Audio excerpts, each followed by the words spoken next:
400년 전 차별에 맞선 의사 병 앞에선 모두 평등 허준 이야기 제7편. 양반과 상놈 사이. 신분을 가리지 않고 치료한 의원. 1. 두 개의 문. 선조 33년 어느 날 허준의 약방 앞에는 두 사람이 서 있었다. 한 사람은 비단 옷을 입은 양반이었다. 가마를 타고 왔고 하인들이 따랐다. 얼굴에는 오만함이 가득했다. 다른 한 사람은 누더기를 걸친 거지였다. 맨발이었고 몸에서는 악취가 났다. 얼굴은 초췌했다. 양반이 먼저 소리쳤다. 여기 의원 없소? 내가 아프니 빨리 나와 보시오. 거지는 조용히 문 앞에 앉았다. 힘이 없어 서 있을 수도 없었다. 허준이 문을 열고 나왔다. 두 사람을 번갈아 보았다. 양반이 급히 말했다. 허어에 나는 대감댁 아들이오. 배가 아파 죽을 것 같소. 빨리 치료해 주시오. 하인이 은자를 꺼냈다. 진료비는 넉넉히 드리겠습니다.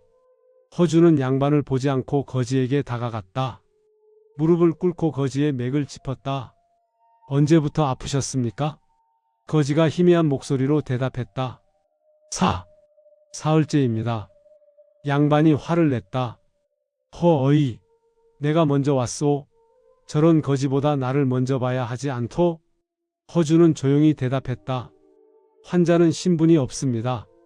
더 급한 사람을 먼저 봐야 합니다. 이분은 지금 당장 치료하지 않으면 위험합니다. 무엇이라고? 조금만 기다려 주십시오. 이분을 먼저 돌본 후 대감님을 뵙겠습니다. 허준은 거지를 조심스럽게 안으로 데려갔다. 양반은 분노에 떨며 그 모습을 지켜봤다. 같은 병, 다른 대접. 허준은 거지를 침상에 눕혔다. 몸을 살펴보니 심한 탈수와 영양실조였다. 며칠간 굶었고 설사로 기력을 모두 잃은 상태였다. 물을 좀 드려야겠습니다. 하지만 천천히 조금씩만 드셔야 합니다. 허준은 직접 물을 떠다 거지의 입에 한 모금씩 넣어 주었다. 그리고 간단한 죽을 끓여 먹였다. 고맙습니다, 나으리. 거지가 눈물을 흘렸다. 천천히 드십시오. 급하게 먹으면 안 됩니다. 한 시즌 후 거지의 상태가 안정되었다. 허준은 약을 지어주며 말했다. 이 약을 하루에 3번 드십시오. 그리고 며칠간 죽만 드시고 찬물은 피하십시오. 나으리, 약값이. 걱정 마십시오. 약값은 받지 않겠습니다. 건강하게 회복하시는 것이 저에게는 보답입니다. 거지가 절을 올렸다. 나으리의 은혜 평생 잊지 않겠습니다. 거지가 나간 후 허준은 양반을 진료실로 불렀다. 어디가 불편하십니까? 양반은 여전히 불쾌한 표정이었다. 배가 아프다고 했소. 빨리 약이나 주시오. 허준이 맥을 짚어보니 과식으로 인한 소화불량이었다. 위급한 상태가 아니었다. 너무 많이 드신 것 같습니다. 하루 정도 금식하시고 따뜻한 물만 드시면 나으실 것입니다. 약도 안 주고 그냥 굶으라고? 이게 치료요? 네, 지금 대감께 필요한 것은 약이 아니라 휴식입니다. 소화기관을 쉬게 해주셔야 합니다. 양반은 화가 났다. 허어에 당신은 거지에게는 친절하게 약까지 지어주고 나에게는 이런 식으로 대하는 것이요? 허준은 침착하게 대답했다. 그분은 약이 필요했고 대감께서는 금식이 필요합니다. 저는 환자에게 필요한 치료를 할 뿐입니다. 3. 서자의 기억. 그날 밤 허준은 어린 시절을 떠올렸다. 서자였던 자신도 차별을 받았다. 양반 집에서 태어났지만 어머니가 첩이라는 이유로 형제들과 다른 대접을 받았다. 너는 서자니까 밖에서 먹어라. 내가 감히 큰형님과 같은 자리에 앉아? 어린 허준은 그 말들이 칼처럼 아팠다. 같은 집에서 태어났는데 왜 자신만 다르게 취급받는지 이해할 수 없었다. 하지만 그 경험이 허준을 만들었다. 신분으로 사람을 차별하는 것이 얼마나 고통스러운지 알았기 때문에 의원이 된 후에는 절대로 환자를 신분으로 차별하지 않았다. 병 앞에서는 모두가 평등하다. 양반도 상놈도 병이 들면 똑같이 고통받는다. 이것이 허준의 철학이었다. 또 다른 날, 며칠 후 허준의 약방에 한 노비가 찾아왔다. 주인 집 마님의 심부름이었다. 나으리 저희 주인마님께서 열병으로 고생하십니다. 왕진을 와주실 수 있으십니까? 알겠습니다. 곧 가겠습니다. 허준은 약상자를 챙겨 나섰다. 그런데 길에서 한 아이가 쓰러져 있는 것을 보았다. 아이고 우리 애가. 한 여인이 울고 있었다. 가난한 농부의 아내였다. 허준은 즉시 아이에게 달려갔다. 맥을 짚어보니 고열로 의식을 잃은 상태였다. 빨리 치료해야 합니다. 노비가 급히 말했다. 나으리 주인마님이 기다리십니다. 허준은 고개를 저었다. 주인마님께 말씀드려라. 급한 환자가 있어 조금 늦을 것 같다고. 하지만 이 아이가 지금 당장 치료받지 못하면 죽을 수도 있습니다.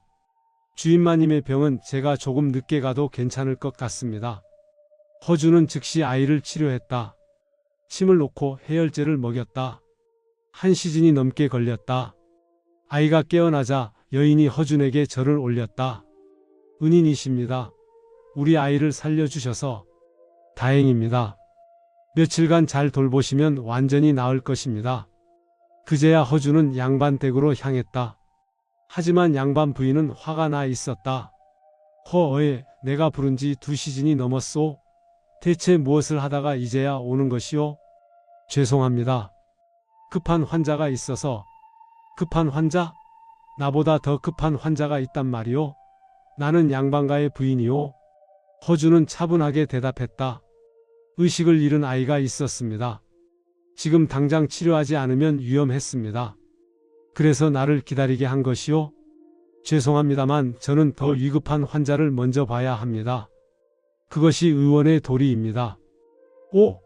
비난과 칭송. 허준의 행동은 양반들 사이에서 논란이 되었다. 허준이라는 의원은 신분을 모르는 사람이오. 거지와 양반을 똑같이 대한다니. 그래도 실력은 뛰어나지 않소. 광해군의 두창도 고쳤다지 않소. 실력이야 인정하지만 태도가 불손하오. 우리를 무시하는 것 같소. 하지만 백성들 사이에서는 칭송이 자자했다. 허어이님은 진짜 의원이야. 돈 없는 사람도 차별하지 않고 치료해 주시잖아. 맞아. 우리 애가 아플 때도 밤중에 달려와 주셨어. 양반들은 불만이 많지만 우리 같은 사람들에게는 하늘 같은 분이지. 어느 날 한 양반이 허준을 찾아왔다. 다른 양반들과는 달리 겸손한 태도였다. 허어에 양반들이 불평하는 것을 알고 있소? 알고 있습니다. 그런데도 태도를 바꿀 생각이 없소? 허준은 고개를 저었다. 바꿀 수 없습니다. 병 앞에서는 모두가 평등합니다. 양반도 상놈도 병이 들면 똑같이 아픕니다. 제가 차별해서는 안 됩니다. 양반은 잠시 침묵하더니 말했다. 당신은 용기 있는 사람이오. 세상이 당신 같은 사람을 더 많이 필요로 합니다. 6. 왕의 질문. 소문은 궁궐까지 들어갔다. 광해군이 허준을 불렀다. 허대감, 양반들이 경을 불평한다고 들었소? 알고 있사옵니다, 전하. 경이 거지와 양반을 똑같이 대한다고? 그것이 사실이오? 사실이옵니다. 신은 환자를 신분으로 구분하지 않사옵니다. 광해군은 잠시 생각하더니 물었다. 왜 그리 하는가? 허준은 깊이 절을 올리며 대답했다. 전하, 신도서자로 태어나 차별을 받았사옵니다. 그 아픔을 알기에 다른 사람을 차별할 수 없사옵니다. 계속 말해보시오. 그리고 병 앞에서는 모두가 평등하옵니다. 양반도 병들면 고통받고 상놈도 병들면 고통받습니다. 의원이 신분을 보고 치료한다면 그것은 진정한 의술이 아니옵니다. 광해군은 고개를 끄덕였다. 좋은 말이오. 하지만 양반들이 불편해하는데 전하, 신이 양반을 무시하는 것이 아니옵니다. 다만 더 급한 환자를 먼저 볼 뿐이옵니다. 양반이라도 위급하면 다른 환자보다 먼저 봅니다. 하지만 거지라도 위급하면 양반보다 먼저 봐야 한다고 생각하옵니다. 광해군은 미소를 지었다. 경의 뜻을 알겠소. 그대로 하시오. 그것이 진정한 의원의 길이오. 감사하옵니다, 전하. 그리고 경이 쓰고 있는 동의보감에도 이것을 담으시오. 의원은 환자를 신분으로 차별해서는 안 된다고. 그것이 백성을 위한 의학서가 될 것이오. 7. 평등한 치료. 그날 이후 허준은 더욱 당당하게 자신의 원칙을 지켰다. 어느 날은 궁궐에서 왕실 환자를 보다가 급히 나와 길가에 쓰러진 노인을 돌봤다. 왕실 사람들이 불평했지만 허준은 흔들리지 않았다. 이 노인도 누군가의 아버지입니다. 왕실 환자도 중요하지만 지금 당장 죽어가는 사람이 있다면 먼저 살려야 합니다. 또 어느 날은 부자 양반의 초대를 거절하고 가난한 마을에 전염병이 돌았다는 소식을 듣고 달려갔다. 부자는 다른 의원도 부를 수 있습니다. 하지만 이 마을 사람들은 저 말고는 의원을 볼 수 없습니다. 시간이 지나며 양반들도 허준의 마음을 이해하기 시작했다. 실제로 허준은 양반을 무시한 것이 아니었다. 단지 더 급한 사람을 먼저 본 것뿐이었다. 그리고 허준의 실력은 누구도 부정할 수 없었다. 양반이든 상놈이든 허준에게 치료받으면 나았다. 백성들은 허준을 민초의 의원이라고 불렀다. 양반들도 존경하는 명의였지만 무엇보다 백성을 사랑하는 의원이었다. 에필로그 평등의 유산. 허준이 동의보감에 쓴 구절이 있다. 의원은 환자를 귀천으로 나누지 말고 신소로 구분하지 말며 부유함과 가난함으로 차별하지 말라. 모두를 한결같이 대하라. 이것이 대의의 정성이니라. 이것은 단순한 의학 원칙이 아니었다. 허준의 인생 철학이었다. 서자로 태어나 차별받았던 소년이 명의가 되어 모든 사람을 평등하게 대했다. 그것은 자신이 받은 고통을 다른 사람에게 주지 않겠다는 결심이었다. 400년이 지난 지금 의료윤리의 첫 번째 원칙은 평등이다. 환자를 차별하지 않고 치료하는 것. 이것은 허준이 400년 전에 실천했던 원칙이다. 허준의 용기는 단순히 환자를 치료하는 것을 넘어 사회의 불평등에 맞서는 것이었다. 신분제 사회에서 평등을 말하고 실천한 것. 그것은 혁명적인 일이었다. 그리고 그 정신은 동의보감에 담겨 후대에 전해졌다. 의원은 모든 환자를 평등하게 대해야 한다는 원칙. 그것이 허준이 남긴 또 하나의 유산이다. 독자 여러분께, 우리 사회에도 여전히 차별이 있습니다. 부자와 가난한 사람, 권력자와 약자, 다수와 소수. 허준은 400년 전 신분제 사회에서 평등을 실천했습니다. 위험을 감수하면서도 자신의 원칙을 지켰습니다. 우리도 작은 실천부터 시작할 수 있습니다. 사람을 겉모습이나 지위로 판단하지 않기. 어려운 처지의 사람에게 관심 갖기. 차별받는 사람의 편에 서기.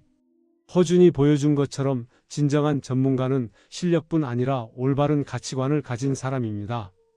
그리고 그 가치관의 핵심은 평등과 존중입니다. 마이너스 제8편에서 계속 마이너스.